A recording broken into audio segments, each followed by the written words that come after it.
కాసుల పేరేదే కాసుల పేరు చిన్న కథానిక. Hello all, welcome to Kamala signature. మీ అందరికీ పరాభవనామ సంవత్సర శుభాకాంక్షలు. ఆ పేరులో పరాభవం ఉందని మీరేమీ నెగిటివ్గా ఫీల్ అవ్వక్కర్లేదు. అది పరాభవం అంటే అఫ్కోర్స్ ఓటమి. సో ఓటమిని జయిస్తారు అని పాజిటివ్ థింగ్ని మనం తీసుకుని ఈ ఇయర్ మనం ఓటమిని జయిస్తాం అని అనుకుని ముందుకు సాగిపోదాం. ఓకేనా? ఈ సందర్భంలో ఒక చిన్న కథని చెప్పాలని అనిపించింది నాకు. ఆమ్, ఇది నా ఓన్ ఎక్స్పీరియన్స్ అని అనుకోకండి. జస్ట్ ఊరికే కొన్ని ఇన్సిడెంట్స్ నా స్టోరీలోంచి ఊరికి కలుపుతాను, కానీ but it is not my story. ఫ్రెండ్స్లో మాట్లాడుకునేటప్పుడు విన్నదాన్ని బట్టి నాకు ఒక ఐడియా వచ్చి ఈ చిన్న కథ రాశాను, అది చెప్తాను. ఓకేనా? ఇంకా కథలోకి వెళ్ళిపోదాం. ఇంకా చాలు అబ్బాయి, రా, చూసింది చాలు, రా. ఎంతసేపు ఉంటావు ఈ గోల్డ్ షాప్లో? ఎంతసేపు ఉంటావు ఈ గోల్డ్ షాప్లో అన్నాడు సుబ్బారావు చిరాగ్గా. బాగుండండి, ఒక 5 మినిట్స్ అంటూ కాసుల పేరుని ఇలా చేత్తో ఇలా తడుముకుంటూ అబ్బా ఎంత బాగుందో, ఇది ఎన్ని గ్రాములండి అని అడిగింది షాప్ వాడిని. ఇదా 200 గ్రాములు ఉంటుందమ్మా. అంటే ఆ రోజుల్లో గ్రాము 2000, అంటే ఇంచుమించు ఒక 4 లక్షల దాకా ఉంటుంది. అనుకోకుండా తనకి ఆఫీస్లో ఏరియాస్ రావడం, తనకి తన హస్బెండ్కి ఒకేసారి ఏరియాస్ రావడం, ఒకే ఆఫీస్లో పనిచేయడం వలన ఇద్దరికి ఒకేసారి ఏరియాస్ వచ్చాయి. అనుకోకుండా చాలా డబ్బు వచ్చింది.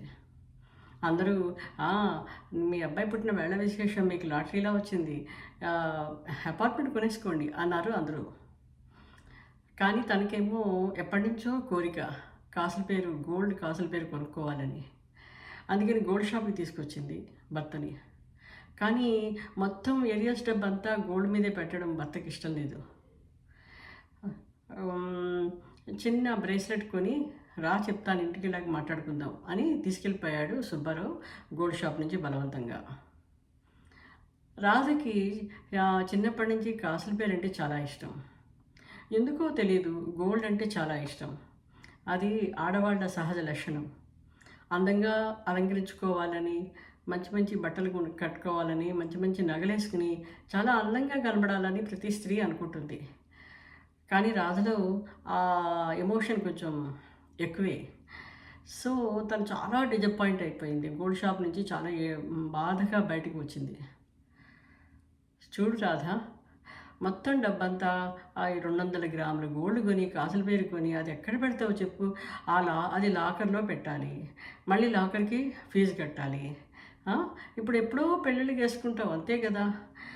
అప్పుడప్పుడు వచ్చే పెళ్ళిళ్ళ కోసం అని అంత డబ్బు పెట్టి దాని మీద ఊరికే కదా, అది చాలా అది డెడ్ ఇన్వెస్ట్మెంట్ కింద లెక్క. ఎందుకు చెప్పు ఇప్పుడు అంత గోల్డ్? పాపం మా అమ్మ, మీ అమ్మగారు అందరూ కూడా మన పెళ్ళిళ్ళు చేసేటప్పుడు పాపం వాళ్ళ గోల్డ్ అంతా కొంచెం ఖర్చుల కోసమని బ్యాంకుల్లో పెట్టారు. వాళ్ళు గోల్డ్ లోన్ తీసుకున్నారు. సో వాళ్ళకిద్దాం ఈ డబ్బు, వాళ్ళు విడిపించుకుంటారు వాళ్ళ నగలని. మనం తర్వాత ఎప్పుడైనా చేసుకోవచ్చు. మనం చాలా చిన్నపిల్లలం కదా, 23 ఏళ్ళు కూడా లేవు మనకి. ఎందుకు ఇప్పుడు నీకు 23 ఏళ్ళకి? నువ్వు కొనుక్కుంది కానీ కొనుక్కోలేకపోలేము మనం. వాళ్ళు పెద్దవాళ్ళు కదా, పాపం వాళ్ళ గోల్డ్ లోన్ విడిపిద్దాం, ఓకేనా అన్నాడు బుజ్జగింపుగా. పాపం రాధ అమ్మ నగలు గుర్తుకొచ్చి, అవునవును, అమ్మ తన గాజులు అన్నీ పెళ్ళి అయిపోయాక తాకట్టు పెట్టి పెళ్ళికి అయిన ఖర్చులన్నీ తీర్చింది. పాపం అమ్మ నగలు విడిపించాలి కదా అని అనుకుని, సరేనండి, అవును మీరు చెప్పిన ఐడియానే బాగుంది అని వాళ్ళు ఆ డబ్బుల్ని కొంత ఫర్నిచర్కి వాటికి వాడుకొని కొనుక్కోవడానికి, తర్వాత మిగతా డబ్బుని పేరెంట్స్కి పంపించారు. ఆ విధంగా అప్పుడైపోయింది. ఇంకా కొన్ని రోజులయ్యాక ఒక బాబు పాప పుట్టారు వాళ్ళకి. రాధ చాలా పిల్లలతోటి పెంపకంలో బిజీ అయిపోయి ఈ ఆ కాసుల పేరు గురించి తాత్కాలికంగా మర్చిపోయింది. ఇంతలో అనుకోకుండా వాళ్ళు కెనడా వెళ్ళవలసి వచ్చింది. సరే కెనడా వచ్చారు. కెనడా వచ్చిన వెంటనే 2-3 నెలల్లోనే ఎంతో డబ్బు, డాలర్స్, చక్కగా $200 పెడితేనే ఒక నగ వచ్చేస్తోంది. అంతా చూసి చాలా మురిసిపోయింది. అబ్బా, ఇప్పుడు గోల్డ్ కొనుక్కోవచ్చు మనం అని అనుకుంది. సరే అని తను సేవ్ చేసుకున్న తను ఐటీ జాబ్‌లో జాయిన్ అయ్యాక తను సేవ్ చేసుకున్న డబ్బుల్లో కొంత డబ్బు తీసి గోల్డ్ బిస్కెట్లు కొంది. తను ఇండియా వెళ్ళినప్పుడు వాళ్ళ నాన్నగారికిచ్చి మేబీ కాసుల పేరు చేర్చుకోవచ్చు అనుకుంది. కానీ ఇంతంతలోనే చూస్తుండగానే కొడుకు ఒడుగు టైం వచ్చేసింది. ఆ! ఇప్పుడు కాసుల పేరు కంటే వాడికి మెడలో గొలుసు లేకపోతే ఎలాగా పాపం పిల్లాడు ముడుగు చేస్తున్నాం కదా!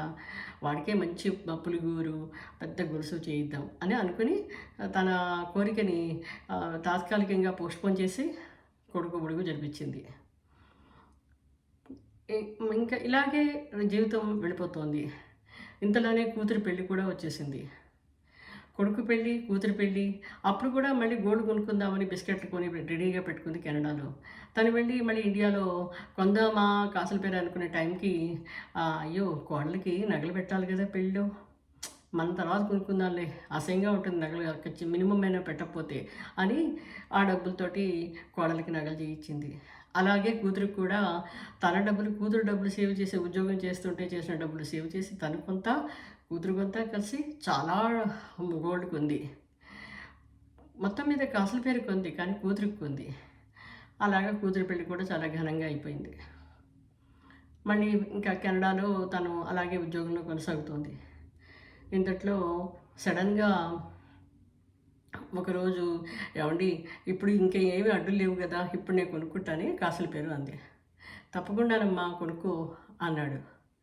అన్న నెక్స్ట్ డేనే అనుకోకుండా తనకి జాబ్ పోయింది. ఏమిటో 20 ఏళ్ల నుంచి చేస్తున్న జాబు 60 ఏళ్ళు వచ్చేసరికి సడన్‌గా పోవడం ఏమిటో అని అనుకుని దిగాలుగా మొహం పెట్టింది. ఇప్పుడేం కొనుక్కుంటాంలెండి ఉంచుదాం అంది. లేదమ్మా నేను నీకోసమని నేను ఒక ఎల్ఐసి పాలసీ ఇండియాలో చేశాను. 40 లక్షల దాకా ఉంది. ఆ డబ్బు నేను ఇస్తాను. నువ్వు కొనుక్కొని కాసుల పేరు కొనుక్కో అన్నాడు. అమ్మో! గోల్డ్ రేట్ చాలా పెరిగిపోయిందండి. ఇప్పుడు 40 లక్షలు కూడా రాదు. అప్పుడు 4 లక్షలకి వచ్చేది ఇప్పుడు 40 లక్షలకు కూడా రాదేమో. 200 కాసులు రాదు. అంటే పోనీ ఎన్ని కాసులొస్తే అన్నే కొనుక్కో అన్నాడు. సరేలెండి కొంటాను. రేపు వెళ్దామా అంది. అంటే కానీ కెనడాలో మోడల్స్ అంత బాగుండవు. ఇండియా వెళ్ళినప్పుడు కొనుక్కుందామే అంది. ఓకే ఓకే అన్నాడు. నెక్స్ట్ ట్రిప్‌లో కొనుక్కుందామని ప్లాన్ చేసుకుంది. అలా రోజులు గడుస్తున్నాయి. సడన్‌గా ఓ రోజు తన ఒంటి మీద దద్దుర్లు రావడం చూసి డాక్టర్ దగ్గరికి వెళ్ళింది. అమ్మా నీకు 60 ఏళ్ళు వచ్చేసాయి కదా! నీ స్కిన్‌కి కొంచెం అలర్జీ ఉంది.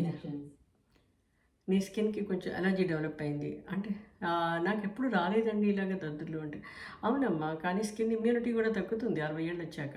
అందువల్ల కొంచెం నువ్వు సిల్క్ క్లాత్‌లు అవి మానేసేసి గోల్డ్ కూడా చాలా తక్కువ అసలు బెటర్ వేసుకోకుండా ఉంటే బెటర్. మేబీ గోల్డ్ అలర్జీ అయ్యి ఉంటుంది అన్నాడు. ఒక్కసారి తెల్లమొహం వేసింది రాధ. అయ్యో! అయితే నేను ఇంక ఈ జన్మకి కాసుల పేరు వేసుకోలేనా అనుకుంది. బాధగా ఇంటికి వచ్చింది. అదండి. సో, ఈ ఈ స్టోరీలో మనకి తెలిసిన మోరల్ ఏంటంటే, ఏదైనా బలమైన కోరికుంటే చిన్న ఏజ్‌లోనే అప్పటికప్పుడే తీర్చుకోండి. ఎంత కష్టమైనా పోస్ట్‌పోన్ చేయకండి. ఇప్పుడు ఈ రోజుల్లో లోన్స్ కూడా దొరుకుతున్నాయి కాబట్టి, లోన్ తీసుకునైనా సరే మీ కోరిక తీర్చుకోండి. చిన్న చిన్న కోరికలు ఇలాంటివి. అది తీర్చకపోతే పోస్ట్‌పోన్ చేస్తూ ఉంటే, తన అమ్మ మనసు అలా ఉంటుంది పాపం. అలా పోస్ట్‌పోన్ చేస్తూ వచ్చింది తన కోరిక ప్రయారిటీ ఇవ్వకుండా. సో, యాక్చువల్‌గా తను తీర్చుకునే టైంకి తను కాసుల పేరు వేసుకున్నా ఆ అందం రాదు. 60 ఏళ్ల వయసులో వేసుకున్న దానికి, 20 ఏళ్ల వయసులో వేసుకున్న దానికి ఎంతో తేడా ఉంటుంది. దాని సాయం ఇప్పుడు స్కిన్ కూడా భరించే శక్తి లేదు స్కిన్‌కి. సో, అది కోరిక అనేది ఆ క్షణంలో అప్పుడే తీర్చుకోవాలి. ఓకేనా? సో, ఉగాది సందర్భంగా నేను మీకిచ్చే సందేశం ఏంటంటే, లైఫ్ చాలా చిన్నదండి. 60 ఏళ్ళు వచ్చేసరికి బాడీలో పార్ట్స్ ఒక్కొక్కటి ఎక్స్‌పైర్ అవుతూ ఉంటాయి కార్‌లాగే. సో, మీ కోరికలు ఏమైనా ఉంటే 50 ఏళ్ల లోపలే ఎలాగోలాగా కష్టపడి తీర్చుకోండి. అలా అని నేనెప్పుడు కోరికలు ఉండాలి అంటాను ప్రతి మనిషికి. కోరిక లేకపోతే ఇంకా డెత్ కోసం వెయిట్ చేస్తున్నట్టే లెక్క జీవితం. ప్రతి మనిషికి కోరిక ఉండాలి. ఆ కోరిక కోసం కష్టపడాలి, కలలు కనాలి. ఓకేనా? Hope you enjoy this story.